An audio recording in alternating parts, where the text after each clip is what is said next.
Comme vous l'avez entendu dans le journal tout à l'heure, c'est vrai qu'au moment de sa construction, et après avoir pris connaissance des plans et de ce que ça allait en gros devenir, c'est vrai que ça a mis, alors ça a mis le bazar un peu partout, c'était la polémique totale. Il y avait beaucoup de tuyaux, et les gens se demandaient, mais il n'est pas fini votre truc?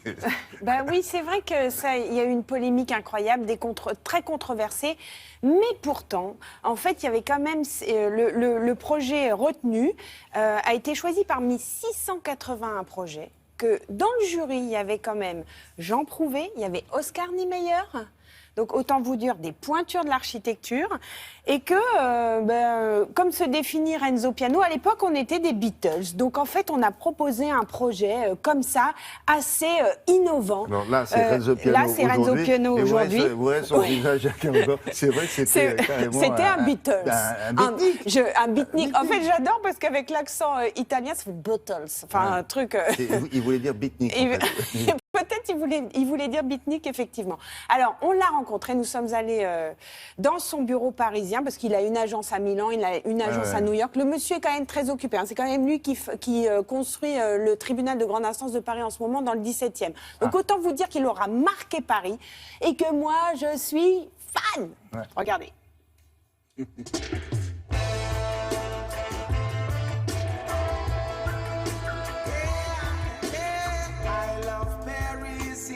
Bonjour, monsieur Piano.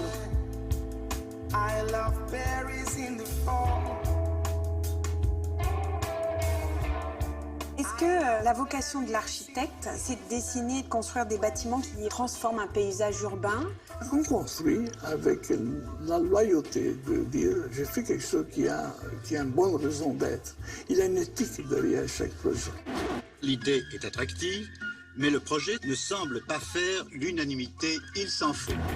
Je crois qu'on a besoin d'autre chose que de musées. C'est très gênant pour le parking, j'espère qu'ils en ont prévu. C'est quand même intéressant. Il faut avoir d'abord les bonnes idées. Et si on est sûr de ce qu'on fait, il faut y aller. C'est une boîte, une prison. Ça me déçoit. C'est l'erreur monumentale du siècle.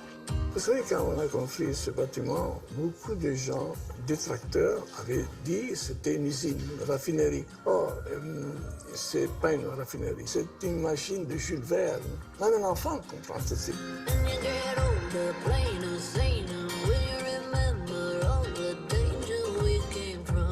On a imaginé tout de suite ce bâtiment destiné à la culture comme une ouverture au public. On était tous jeunes, pleins d'énergie. Et ceux qui ont décidé le concours, ils ont eu le courage de mettre une décision comme ça dans les mains de gens libres.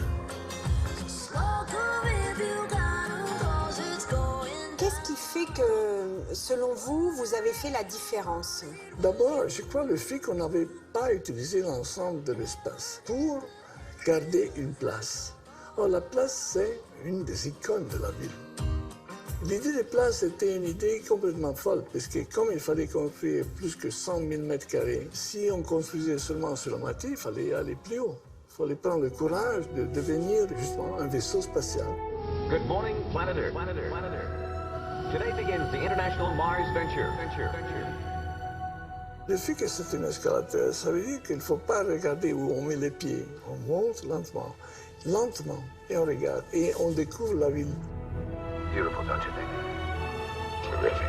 Comme on a mis les escalateurs, les ascenseurs, les tuyaux, tout extérieur, évidemment, on a délivré l'intérieur du bâtiment, 50 mètres libres, comme des places complètement libres, qui sont justement les lieux dans lesquels la culture aurait pu, pendant des centaines d'années, ce qui se passe, ce qui va se passer, se modifier en trouvant différentes formes. Un bâtiment comme ça, on ne le construit pas pour une période très courte d'utilisation, mais pour des périodes énormément longues. C'est ça qu'il nous a dit, M. Georges Pompidou. Quand on l'a rencontré avec Richard Rogers, il nous a dit il faut que le bâtiment puisse vivre 500 ans, il avait dit.